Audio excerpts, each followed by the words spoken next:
Hola, muy buenas tardes. Soy Brian Alexander Salado Ramírez, del grupo El 95 de la materia de proyección y análisis de mercados. En este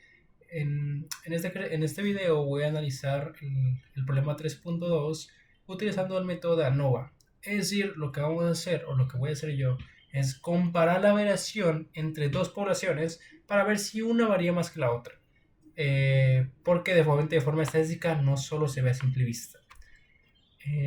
Previamente tenemos la introducción. En esta concluimos que el método ANOVA es o la prueba F, mejor dicho, el método ANOVA no, la prueba F es una herramienta muy importante en la estadística. Se usa cuando queremos comparar qué tanto se cambian dos diferentes poblaciones. Por ejemplo, a veces vemos que un grupo tiene valores incluso más cambiantes que otros, pero eso no siempre significa que sea una diferencia real o puede ser por azar. Entonces lo que hace la prueba F es ayudarnos a tener una decisión un poquito más objetiva, un poquito más segura, que no solo es una opinión, sino es algo seguro, es un número, un valor seguro que se dice cuál está más variado que el otro. En este caso vamos a usar esta prueba F con dos poblaciones. Primeramente tenemos el problema, que es el problema 3 de la actividad 3.2.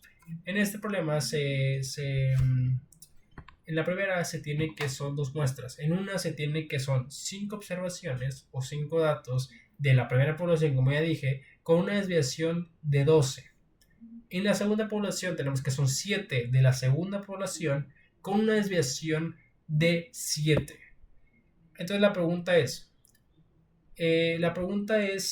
que la primera población tiene una mayor variación que la segunda y nos da el nivel de significancia que es de 0.01.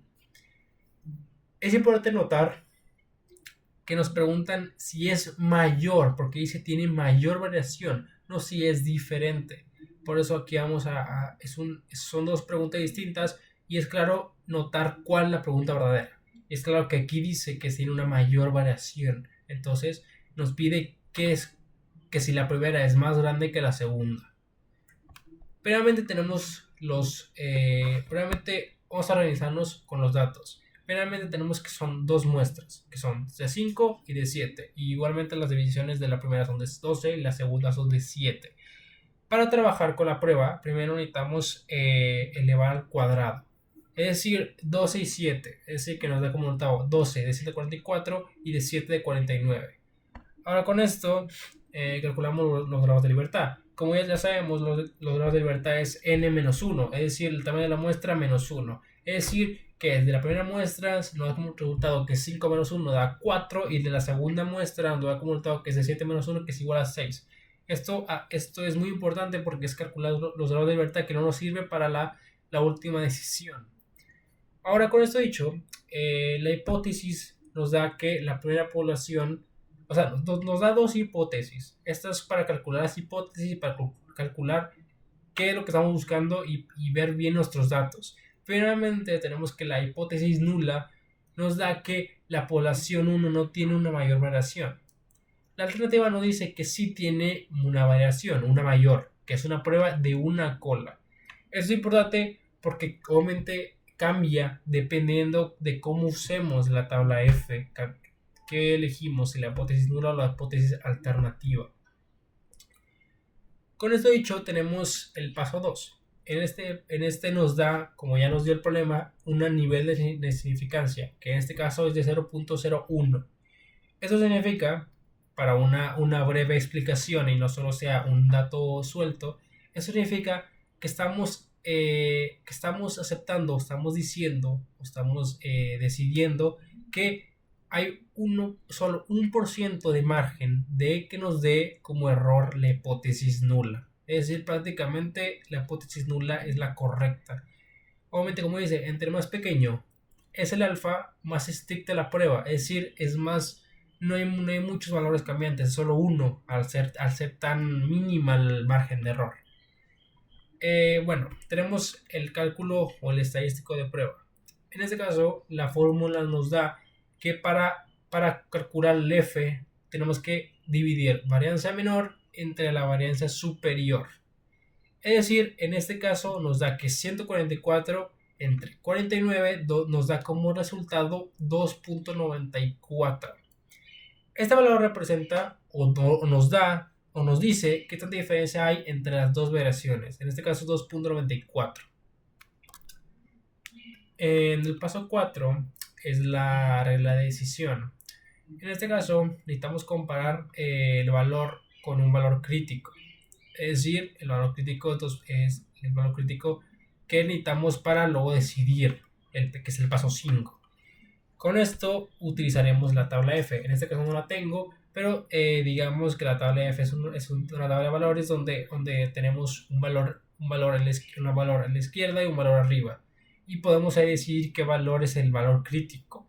En este caso, ya que tenemos los dos valores de libertad, que ya calculamos en el paso anterior, tenemos que el grado de libertad de la primera población es de 4 y de la segunda es de 6, con un nivel de significancia 0.01. Buscando en la tabla, nos da como resultado que el valor crítico es de 9.15, ya que de los 4 y 6 calculamos y nos da como resultado 9.15. La regla dice que si el valor f que ya calculamos es mayor que 9.15, se rechaza automáticamente la hipótesis. Como resultado nos da que el valor del f es 2.94, el valor crítico es de 9.15, nos da como resultado que como 2.94 es menor que 9.15, no se rechaza, es decir, es correcta la hipótesis nula. Con esto nos da la conclusión que la conclusión es que no hay suficiente datos, suficiente evidencia para decir que la población 1 es mayor que la población 2. No digo que es automáticamente la población 1 no es mayor que la 2, sino que prácticamente puede ser azar. No hay una opinión objetiva, no hay un si es o no es la mayor variación. Por lo que parece que aunque sea diferencia, estadísticamente no es lo suficientemente grande para asegurarlo. Es decir, puede haber errores. Porque como dije, es la diferencia aquí es de 2.94. O sea, es muy mínima, es casi nula. Por eso es que no podemos tener una seguridad de que la población 1 sea mayor variante que la 2, o bueno, sea mayor que la 2. No tenemos una seguridad. Por eso, para cerrar, en resumen, usamos, pues, yo usé la prueba F, o usamos en general la prueba F, en la estadística, para comparar varianzas, para comparar una variedad. Calculamos un valor, lo comparamos con el valor crítico, como ya lo hice, que comparé 2.24 con 9.15, y con esto tomamos una decisión basada en estos dos números y la variante de esos dos números. Esto evita, o para dar una opinión mucho más acertada de cuál variante es más, y así resolver la pregunta inicial. Con esto nos evita que tomemos decisiones simplemente solo por intuición o solo por decir este número se ve un poco más grande que el otro, o esta cantidad se ve mucho más grande que la otra. Con esto nos da una seguridad casi asegurada cuál es la mayor variante, y así nos ayuda a basarnos solamente en datos y no solamente en una intuición. Con esto dicho, cierro este problema. Muchas gracias por escuchar.